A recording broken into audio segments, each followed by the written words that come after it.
సంస్కృతి సంపద YouTube channel తరపున అందరికి స్వాగతం. ఉపనిషత్ విజ్ఞానం శీర్షికలో ఈశావాస్యోపనిషత్తు గురించి శ్రీ లోకనాథం గారు ధారావాహిక ప్రసంగం చేస్తున్నారు. వారి ధారావాహిక ప్రసంగంలో ఈరోజు 34వ ప్రసంగం చేస్తున్నారు. శ్రీ లోకనాథం గారికి స్వాగతం. ధన్యవాదాలు.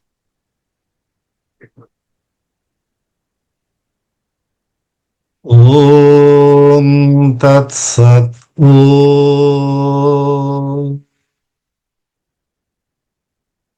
ఓం గురవే సర్వలోకానాం భిషజే భవరోగిణాం నిధయే సర్వవిద్యానాం దక్షిణామూర్తయే నమః. ఓం సర్వగురుభ్యో నమః. పరిపూర్ణ పరబ్రహ్మ స్వరూపులైన ప్రియాత్మ బంధువులారా, వందనములు. మనము ఈశావాస్యోపనిషత్తును గురించి తెలుసుకుంటున్నాము. ఈశావాస్య ఉపనిషత్తు అనేది చాలా ప్రాముఖ్యతమైన ఉపనిషత్తని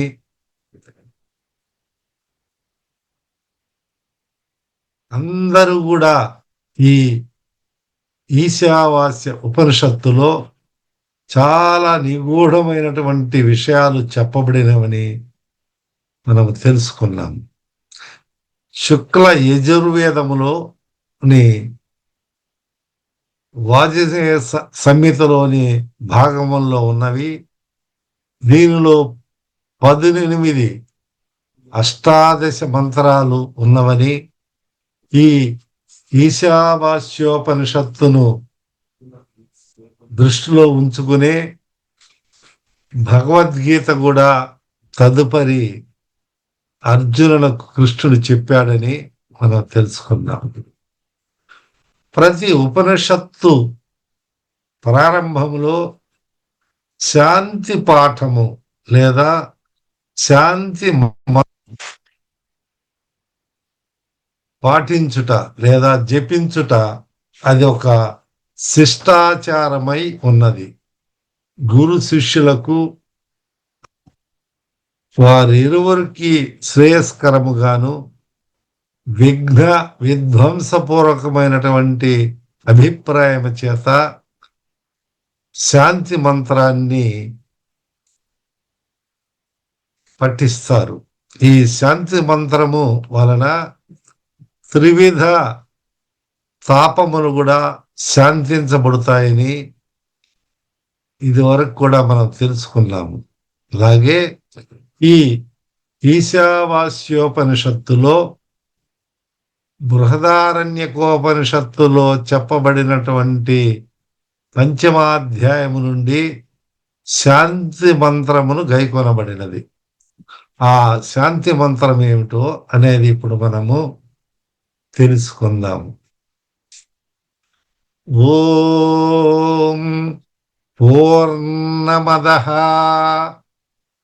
పూర్ణమిదం పూర్ణాత్ పూర్ణముదచ్యతే పూర్ణస్య పూర్ణమాదాయ పూర్ణమేవావశిష్యతే పూర్ణస్య పూర్ణమాదాయ పూర్ణమేవావశిష్యతే. ఓం శాంతి శాంతి శాంతి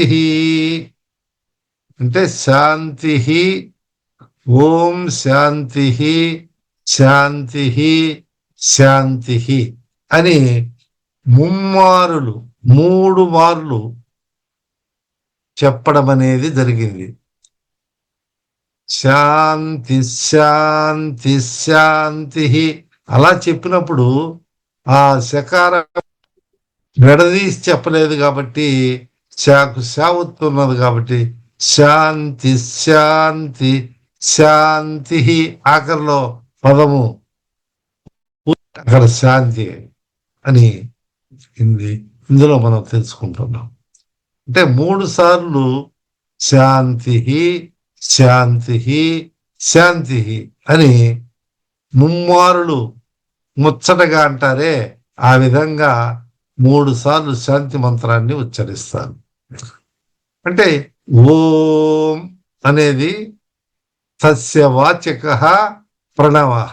ఈ ప్రణవ స్వరూపం అనేది, ఈ ప్రణవం అనేది ఆ పరబ్రహ్మ స్వరూపానికి వాచకము, శబ్ద స్వరూపంలో ఉన్నటువంటి ప్రణవనాదము, ప్రణవము. ఈ పద విభాగం చేసినట్లయితే పూర్ణం అధః పూర్ణం ఇదం పూర్ణాత్ పూర్ణం ఉదచ్యతే.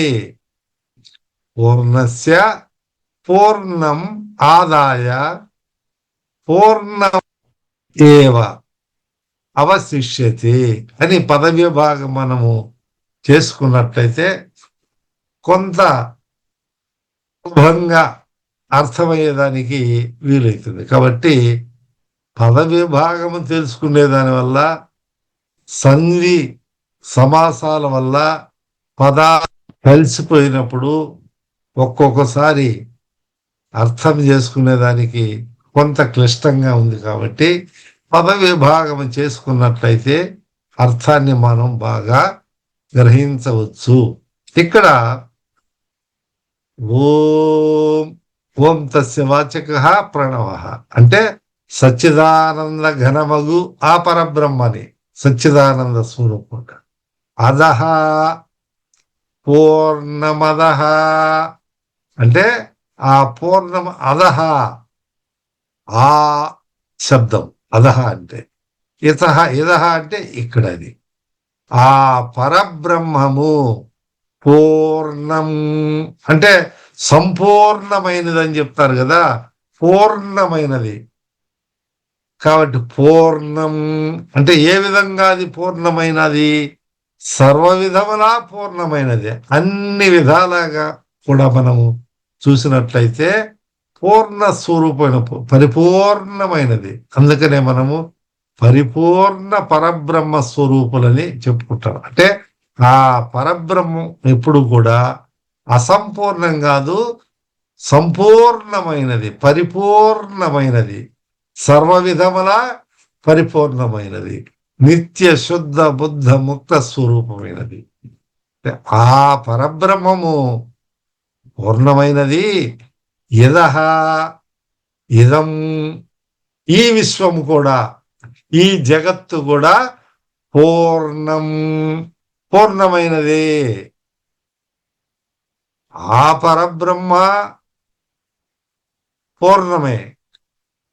ఈ జగత్తు కూడా, ఈ విశ్వము, ఈ చరాచర స్థావర జంగమాత్మకమైనట్టి నామ రూపాత్మకమైనట్టి ఈ ప్రపంచమంతా కూడా, ఈ విశ్వమంతా కూడా పూర్ణమైనదే. ఆ పరబ్రహ్మ పూర్ణమే, ఈ విశ్వం కూడా పూర్ణమే. ఎందువల్ల, ఎట్లా, ఏలననా మనము విష్ణు సహస్రనామంలో కూడా విశ్వం విష్ణుర్ వషట్కార, విశ్వం విష్ణు, ఈ విశ్వం కూడా విష్ణువే.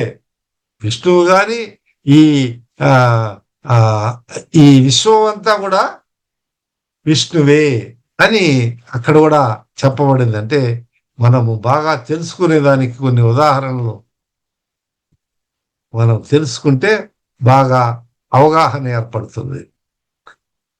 పూర్ణమైనది పూర్ణాత్, ఆ పరిపూర్ణ పరబ్రహ్మము నుండే పూర్ణం, ఈ పూర్ణము అంటే ఈ జగత్తు ఉదచ్యతే అంటే ఉత్పన్నమైనది, పుట్టినది, సంభవించినది. కాబట్టి ఆ పరిపూర్ణమైనటువంటి పరబ్రహ్మము నుండే ఈ జగత్తు కూడా ఉదచ్చది, ఉత్పన్నమైనది. కనుక ఇది పూర్ణమైనది. పూర్ణస్య, ఆ పూర్ణమైన దాని యొక్క పూర్ణమును ఆదాయ గ్రహించిన మీదట పూర్ణమే అవశిష్యతే, మిగిలి ఉంటుంది. దాన్ని గ్రహించి నా తరువాత కూడా ఏమి మిగిలి ఉంటుందంటే పూర్ణమే ఉంటుంది. శేషమే ఉంటుంది. ఆ శేషం కూడా మిగిలి ఉండేది కూడా పూర్ణమే. బాగా గమనించండి దీని అర్థము. సచ్చిదానంద ఘనమగు ఆ పరబ్రహ్మము సర్వదా సర్వవిధములా పూర్ణమైనది, సంపూర్ణమైనది. మరి ఈ జగత్తు, ఈ విశ్వము, ఈ విశ్వం కూడా పూర్ణమైనది. అంటే పూర్ణము నుండి ఈ పూర్ణము ఉద్భవించుతూ ఉన్నది. ఆ పరబ్రహ్మము నుండి ఈ జగత్తు, ఈ విశ్వము ఉద్భవించుతున్నది. పూర్ణము నుండి పూర్ణమును గ్రహించిన కూడా పూర్ణమే మిగిలి ఉంటుంది. లేదా ఈ చరాచర ప్రపంచం యొక్క పూర్ణ భావమును మనము పరిశీలించి గ్రహింపగా పూర్ణమే మిగిలి ఉంటుందనే భావం. అంటే ఈ చరాచర ప్రపంచం యొక్క పూర్ణ భావమును పరిశీలించి గ్రహింపగా పూర్ణమే మిగిలి ఉంటుంది అనేది భావం. అది ఎట్లా అని వ్యాఖ్యానకర్తలు చెప్తున్నారు. ఈ సచ్చిదానంద ఘనమైనటువంటి పరబ్రహ్మ లేదా పురుషోత్తముడు సర్వకాల సర్వావస్థలందు కూడా సర్వదా పరిపూర్ణుడే, అవిచ్ఛిన్నమని, అనంతమని, నిత్య శుద్ధ బుద్ధ ముక్త స్వరూపమని మనము ఏ విధంగా తెలుసుకొని ఉన్నామో అట్లనే ఈ జగత్తు కూడా ఆ పరబ్రహ్మంతోనే పరిపూర్ణమై ఉంది. అదెట్లండి? అదేమో పరిపూర్ణం అంటారు, ఈ జగత్తు కూడా పరిపూర్ణము అంటున్నారు. ఏమిటంటే ఎందువలనంటే ఈ పూర్ణము, ఈ జగత్తు అనే పూర్ణము ఆ పూర్ణ పురుషోత్తముల నుండియే ఉత్పన్నమైంది కాబట్టి ఇది కూడా పూర్ణమేను. ఈ విధంగా పరబ్రహ్మ యొక్క పూర్ణత్వం వలన జగత్తు కూడా పూర్ణమైనది అవున చేత కూడా అది పరిపూర్ణమైంది. అంటే దాని అంశమే అదే. ఇక్కడ మనం ఎట్లయితే మరి ఆభాసని మనము తెలుసుకున్నామో ఈ జగత్తంతా కూడా ఆ పురుషోత్తముడు లేదా స్వరూపమే కాబట్టి ఇది కూడా పూర్ణమే. అట్టి పూర్ణ బ్రహ్మము నుండి పూర్ణాన్ని గ్రహించినా కూడా తదుపరి కూడా పూర్ణమే శేషించి ఉంటుంది అని ఈ మంత్రములో అర్థం. మరి ఇంకా కొంతమంది చెప్తారు పూర్ణమదః అంటే ఆ పరోక్షముగా ఉన్నటువంటి బ్రహ్మ పూర్ణము. మరి ఈ ప్రత్యక్షంగా మనకు కనిపించే ఈ బ్రహ్మం కూడా ఇది కూడా ప్రత్యక్షంగా ఉన్నటువంటి ఈ జీవాత్మయు పూర్ణమే. అంటే అక్కడేమో పరబ్రహ్మకు జగత్ పూర్ణత్వాన్ని ఆపాదించినారు, చెప్పారు. ఇక్కడ పరబ్రహ్మ పూర్ణమే, ఆ పరబ్రహ్మ ఇక్కడ ప్రత్యక్షంగా చూడబడినటువంటి జీవాత్మయు పూర్ణమే. జగత్తులో ఉండేది ఎవరు? ఈ జీవులు. సకల జీవ చరాచరములు అంటామే. అఖిలాండ కోటి బ్రహ్మాండ నాయకుడైన ఇప్పుడే మన తండ్రి తెలియరయ్యా. ఈ అఖిలాండ బ్రహ్మాండ కోటిలో ఉన్నటువంటి ఈ చరాచర జీవులకు స్థావర జంగమాత్మైనటువంటి అన్నిటికీ కూడా ఆ పరబ్రహ్మే తండ్రి అని మీరు తెలుసుకోండి. కాబట్టి అక్కడి నుంచి ఉత్పన్నమైనటువంటిది. కాబట్టి ఈ జీవాత్మ కూడా పూర్ణమే. రజ్జు సర్ప భ్రాంతి చేత భేదభావాన్ని నివృత్తి చేసుకున్నట్లయితే ఇది కూడా పూర్ణమే అని తెలియజేస్తున్నాను. పూర్ణముగా ఉన్న అదని ఊహించబడినటువంటి జగత్తు కూడా ఈ పరిపూర్ణమైనటువంటి బ్రహ్మాన్ని అతిక్రమించుతున్నది, అంటే ఉత్కృష్టమగుతున్నది. ఈ జీవుడు పూర్ణమైనటువంటి బ్రహ్మ యొక్క పూర్ణత్వమును గ్రహించిన పూర్ణమే మిగులుతుంది. ఎప్పుడు పూర్ణమే అవశేషం అవుతుందంటే ఈ జీవుడు కూడా ఆ పరిపూర్ణమైనటువంటి పరబ్రహ్మ స్వరూపాన్ని గ్రహించి అనుభవంలోకి తెచ్చుకొని సాక్షాత్కరింప చేసుకున్నచో పూర్ణమే మిగులుతుంది. ఉన్నది అంతా కూడా పూర్ణ వస్తువైన అపరిచ్ఛిన్నమైనటువంటిది, అనంతమైనటువంటి పరిపూర్ణమైనది. ఎప్పుడైతే విషయాన్ని గ్రహిస్తాడో, గ్రహించి అనుభవంలోకి తెచ్చుకుంటాడో, సాక్షాత్కరింప చేసుకుంటాడో, అప్పుడు ఈ అసంగమైనటువంటి కూటస్థుడని మనం చెప్పుకున్నాం కదా, ప్రత్యేగాత్మ హృదయాంతరాలంలో ఉన్నటువంటి ఈ కూటస్థుడు ఈ కూటస్థ స్వరూపమైనటువంటి ఈ బ్రహ్మే శేషించుతున్నది. అంటే బయట ఉన్నది ఆ పరబ్రహ్మేను, ఇక్కడ ఉన్నటువంటి జీవాత్మ కూడా పరబ్రహ్మేను. కాబట్టి ఇది గ్రహించినట్టయితే పూర్ణమే మిగులుతుంది. ఈ పూర్ణ అనే శబ్దానికి మన వాళ్ళు సున్నా ఇవన్నీ కూడా వేదం నుంచి వచ్చినటువంటి ప్రఖ్యాతమైనటువంటి విలువ కూడా ఈ సున్నకు విలువ ఏ విధంగా వచ్చిందో అంతకుముందు తకమిక దాని అర్థం తెలియకుండా ఉండేవాళ్ళు కాదు. ఎప్పుడైతే వేదము వేద గణితము ఇవన్నీ తెలిసిందో ఈ పూర్ణ శబ్దానికి ఆ విధంగా ఉన్నది. అంతేకాదు చాలా మంత్రాలు కానీ స్తోత్రాలు కానీ ఏది పఠించిన ఆఖరిలో ఈ మంత్రాన్ని పూర్ణమద పూర్ణమిదం పూర్ణాత్ పూర్ణముదచ్యతే పూర్ణస్య పూర్ణమాదాయ పూర్ణమేవావశిష్యతే అది ఒక ఆచారంగా కొనసాగుతూ వస్తుంది. ఇతర మంత్రాలు చదివినప్పటికీ, ఇతర స్తోత్రాలు కొన్ని చదివినప్పుడు కూడా దీనిని చదివి మరలా ఓం అంత్యములు చదువుతారు. ఓం సర్వేషాం స్వస్తిర్భవతు, సర్వేషాం శాంతిర్భవతు, ఓం సర్వేషాం పూర్ణం భవతు, ఓం శాంతి శాంతి శాంతి.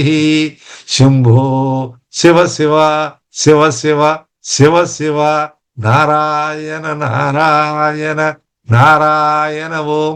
ఇక్కడ కూడా ఓం సర్వేషాం పూర్ణం భవతు, అందరికి కూడా స్వస్తి కలగాలి, అందరికి కూడా శాంతి కలగాలి, అందరికి కూడా పరిపూర్ణ ఈ పరబ్రహ్మ స్వరూపాన్ని తెలుసుకోవాలని ఈ మంత్రాన్ని కూడా చదువుతారు. మరి ఈ ఓం అనే పదము తప్పనిసరిగా తొలుతనోంకారము లేని మంత్రం అని చెప్తారే, మొట్టమొదట ఓంకారం అనేది ఉచ్చరించాలా.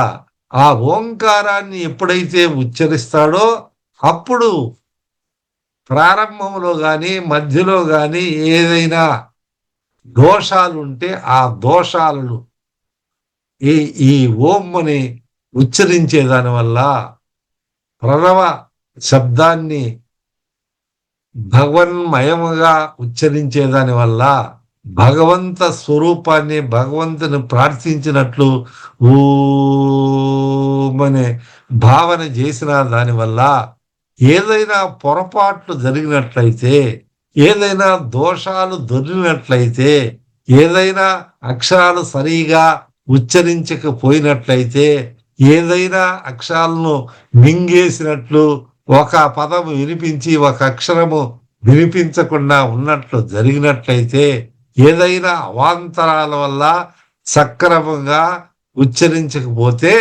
ప్రాయశ్చిత్త పూర్వకంగా దానిలో ఉన్నటువంటి దోషాలు పటాపంచలమయ్యేదానికి ఈ ఓం అనే శబ్దము, ఓంకారాన్ని ఉచ్చరించేదాని వల్ల అందులో దోషములు నివృత్తి అయిపోతాయి. ఇది భగవంతుడు ఇచ్చినటువంటి ఒక వరము. అంటే దీని అర్థము మీరు ఎన్నైనా తప్పులు చదవండి అని కాదు అర్థము. తెలియక జరిగినటువంటి, ఇప్పుడు అగ్నిని పట్టుకుంటే కాలుతుంది అనేది తెలుసు, తెలియక ఎప్పుడో ఆ అగ్ని మీద ఏదో బూడిద అది ఉన్నప్పుడు పట్టుకుంటే అది వేరు, కానీ పర్వాలేదని మనం పట్టుకుంటామా? పట్టుకోం కదా. ఆ విధానంగా సాధ్యమైనంత వరకు ఉచ్చారణలో ఏ దోషాలు ఉండకూడదు, అది పద్ధతి. మళ్ళా అది దాని తరువాత మళ్ళా ఏం చెప్పారు? ఓం శాంతి శాంతి శాంతి శాంతి శాంతి శాంతి. ఈ 3 సార్లు చెప్పే దాంట్లో ఒక అంతరార్థం ఏమిటి అంటే, ప్రతి జీవునికి ఈ ఈ ప్రపంచంలో ఉన్నటువంటి చరాచరములకు అందరికి కూడా 3 రకాలైనటువంటి తాపాలు ఉన్నాయి. ఈ ఈ దుఃఖాలు, ఈ తాపము అంటామే, ఇటువంటి తాపాలు ఉన్నాయి. అవే ఆధ్యాత్మికము, ఆది భౌతికము, ఆది దైవికము. దైవికంగా కొన్ని జరుగుతాయి, భౌతికంగా కొన్ని జరుగుతాయి, ఆధ్యాత్మికంగా ఉండేటువంటివి. ఈ ఆధ్యాత్మికంగా ఉన్నటువంటి ఏమిటంటే, ఈ స్థూల శరీరానికి, ఈ శరీరానికి సంబంధించినటువంటి తాపాలు. అంటే ఈ ఈ తాపము లేకపోతే ఒక జ్వరాలు, దోషాలు, శారీరకమైన వాత పిత్త శ్లేష్మ, ఈ దోషాలు ప్రకోపిస్తాయంటారే, వీటి వల్ల ఈ ప్రకోపించు దాని వల్ల జరిగే శరీరములో కలిగే అనారోగ్య సమస్యలు కానీ ఇంకోటి కానీ, ఇవన్నీ కూడా ఇవి. ఇప్పుడు కొంతమందికి బీపీ, షుగరు, లేకపోతే ఇంకేంది బ్లడ్ క్యాన్సర్ వ్యాధిని, రకరకాలైనటువంటి సన్నిపాతమని, ఇటువంటి వ్యాధులు అన్ని మనము చూస్తున్నాము, ఇప్పుడు కూడా చూస్తాం.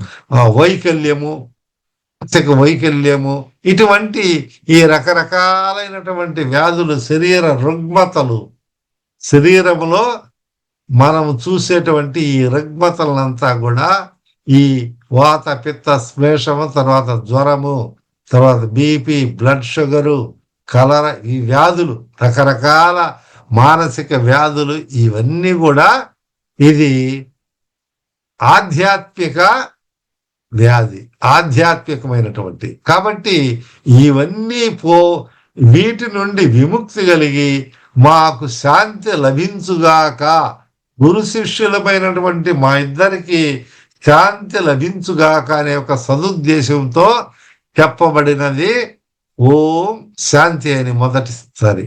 మళ్ళా రెండవసారి అది భౌతికం అన్నాం కదా. రెండవ శాంతి దేనికోసం చెప్తున్నారు? ఇప్పుడు మన శరీరాలు మనకు ఉండేదాన్ని బట్టి శాంతి చెప్పుకున్నాము. అంటే గురు శిష్యులు ఇద్దరికి కూడా అనుకోండి, విన్న వారికి కూడా శాంతే, దాని గురించి సందేహం అక్కరలేదు. ఇక్కడ అది భౌతికంగా, ఈ భౌతికమైనటువంటి జీవరాశుల నుంచి ముప్పు పొంచి ఉంటుంది. ఒక్కోసారి కొన్ని క్రూర జంతువులు ఉన్నాయి, సాధు జంతువులు ఉన్నాయి, క్రూర జంతువులు ఉన్నాయి. ఈ క్రూర జంతువులు అప్పుడప్పుడు మనం పేపర్లలో, న్యూస్ పేపర్లో దీన్ని పట్టుకొని పోయినది, పిల్లవాడిని పట్టుకొని ఈడ్చుకొని పోయినది, మనుషుల్ని కట్ చేసినది, లేకపోతే దాన్ని మనం చంపేసినది, ఈడ్చుకొని పోయి అక్కడ వదిలిపెట్టినది, ఇట్లా పాము కాటేసినది, ఎద్దు వచ్చి పొడిచినది, పులి వచ్చి సగం తిరిగిపోయినది, అట్లా రకరకాలుగా అయినటువంటి అదేవిధంగా ఇవన్నీ ఏమిటి, భౌతికంగా ఉన్నటువంటి ఇతర జీవుల నుంచి జరిగే హాని, ఇతర జీవుల నుంచి కలిగే హానిని, అటువంటి హాని నుంచి మాకు శాంతి శాంతి కలుగుగాక, అంటే అటువంటి తాపాలు లేకుండా నివృత్తమై మాకు శాంతి కలుగుగాక అని చెప్తారు. అట్లనే ఇంకా శరీరములో మన శరీరంలోనే మనకు పేలు, నల్లులు, మంచంలో నల్లులు ఇవన్నీ కొడతా ఉంటాయి. ఇవి కూడా అవి ఆ దోమలు ఇవన్నీ మనకు శాంతి లేకుండా చేస్తూ ఉంటాయి. అంటే అవన్నీ కుట్టినప్పుడు ఈ రక్తములో కలిసిపోవడము, లేదా నిద్రను భంగం చేయడము, లేదా తను యొక్క ఏకాగ్రతను భంగం చేయడము, ఇటువన్నీ అన్ని కూడా జరుగుతూ ఉంటాయి. కాబట్టి ఈ భౌతికంగా ఉన్నటువంటి జంతువుల వల్ల కానీ, కీటకం వల్ల కానీ, క్రిముల వల్ల కానీ శాంతి లభించాలి. మరి సమర్థ రామదాస్ గారు, శివాజీ వారి గురువు చెప్తారు, ఈ ఈ శరీరంలో ఉన్నటువంటి వ్రణము, వాటిల్లో కొన్ని పురుగులు ఈ మాంసాన్ని తింటా ఉంటాయంట. అవి ఏదన్నా వ్రణమైనప్పుడు అక్కడ పురుగులు, సూక్ష్మ క్రియలు, మనం బ్యాక్టీరియా, వైరస్ ఇట్లా అంటాం కదా, కంటికి కనిపించినటువంటి సూక్ష్మాతి సూక్ష్మమైనటువంటి వాటి నుంచి కూడా మనకు శాంతి లభించుగా. కానీ అట్లా అవి ఈ వ్రణంలో ఉండి తింటూ కోసం ఉంది అని అవి అనుకుంటాయట. ఆ పురుగులు ఈ ఈ మానవుని శరీరం నా కోసం ఉంది, నాది, నేను తినేదానికి అనుకుంటుంది. చూస్తారా, ఇటువంటి అన్ని రకరకాలైనటువంటి వాటి నుండి మాకు శాంతి కలుగుగాక. మన తర్వాత అది దైవికం, అంటే అనుకోకుండా మనం ఊహించము, మనం దాని గురించి తలను కూడా తలంచరు, కానీ ప్రమాదాలు, మరి మరణాలు, మరి ఎన్నో రకాలైనటువంటి విపత్తులు సంభవిస్తాయి. అనుకోకుండా సునామీ వచ్చింది, ఊర్లే కొట్టుకోపోయినాయి అంటారు, చూస్తున్నాం. అట్లనే కొండ చర్యలు విరిగిపడినాయి, బస్సు మీద పడినాయి, బస్సులో ఉన్న వాళ్ళు ఇంతమంది చనిపోయినారు, ఇంతమంది క్షతగాత్రులు అయినారు, వీళ్ళని హాస్పిటల్లో చేర్చినారు, వీళ్ళకు ఈ విధంగా ఉంది, ఇట్లా జరుగుతున్నాయి అని చెప్తా ఉంటాం. జరుగుతున్నాయి ఇవన్నీ. అంటే ఇవన్నీ ఏమిటి, తను ఏదో తీర్థయాత్రకు పోవడం ఏమిటి, అక్కడ దైవ దర్శనం నుంచి దర్శనం కావడమో, లేదా మార్గ మధ్యంలోనో తిరుగు ప్రయాణంలో కొండ చర్యలు విరిగిపడినాయి, అనుకోకుండా వర్షాలు, అతివృష్టి, అనావృష్టి, భూకంపం అయింది, ఆ ఇల్లు కూలిపోయినాయి, తరువాత ఆ శిథిలాల కింద ఎంతో మంది ఈ విధంగా ప్రాణాలు కోల్పోయినారు, క్షతగాత్రులైన అని మనం వింటాం. ఇట్లా అనుకోకుండా దైవికంగా జరిగినటువంటివి, ఊహించకుండా జరిగేటువంటి ఈ తాపాలు, ఈ పరితాపాలు, ఇవన్నిటి నుంచి మాకు శాంతి కలుగుగా కానీ చెప్పుకోవడం. అంతేకాదు, మరి వాహనంలో పోతున్నాడు ఈయన, పైన గద్ద ఒక పామును తీసుకొని పైకి ఎగురుతా ఉన్నది, ఈయన వాహనంలో 2 వీలర్లో పోతున్నాడు, ఆ గద్ద దీన్ని పట్టుకొని ఉన్నది, పామేమో గిరగిరలాడుతూ దీన్ని వదిలించుకోవాలన్నది, ఊడిపడింది, సరిగ్గా ఈ వాహనదారుడి మీద ఇది పోతా ఉంటే మెడకు చుట్టుకున్నది, కాటేసింది, అతను చనిపోయినాడు. ఇటువంటి ఎవరన్నా ఊహించినారా? ఇటువంటి అన్ని కూడా అధిదైవికములైనటువంటివి. ఈ అధిదైవికమైనటువంటి తాపాల నుంచి ఉపశమనం కలుగుగా. కానీ 3 సార్లు గురు శిష్యులకు ఇద్దరికి కూడా అందరికి కూడా ఈ శాంతి లభించుగా. కానీ ప్రథమంలో ఉపనిషత్తు చెప్పిన ప్రారంభోత్సవంలోను మరి ఉపనిషత్తు అంత్యములోను కూడా ఈ మంత్రమును చెప్పి సంప్రాప్తి చేసే విధానం ఒక శిష్టాచారమై అన్నిటిలో ఇది కొనసాగుతూ ఉన్నది. కాబట్టి శాంతి అంటే యద్భావం తద్భవిత అంటారు కదా. కాబట్టి ఈ శాంతి మంత్రమును జపించు అని అంటారే, ఆ విధంగా ఈ శాంతి మంత్రము జపించే దాని వల్ల అందరికీ శాంతి కలుగుతుందని, విషయాలు చక్కగా అవగాహన అవుతుంటాయని చెప్పి ఓం తత్సత్ ఓం అనే దాని వల్ల ఏదైనా ప్రాయశ్చిత్తమైనటువంటి ఏదో దోషాలకు కూడా ఈ ప్రాయశ్చిత్తం జరుగుతుందని పెద్దలు, గురువులు, మన ఋషులు తెలియజేసినారు. మనం కూడా అదే విధానంలో పయనించి అందరికి కూడా త్రివిధ తాపాల నుంచి విముక్తి కలుగుతుంది కాకని ప్రార్థిస్తూ హరి ఓం తత్సత్ ఓం. ఓం శాంతి శాంతి శాంతి. ఉపనిషద్ విజ్ఞానం గురించి ధారావాహిక ప్రసంగం చేసిన శ్రీ లోకనాథం గారికి ధన్యవాదాలు. ధన్యవాదములు సార్.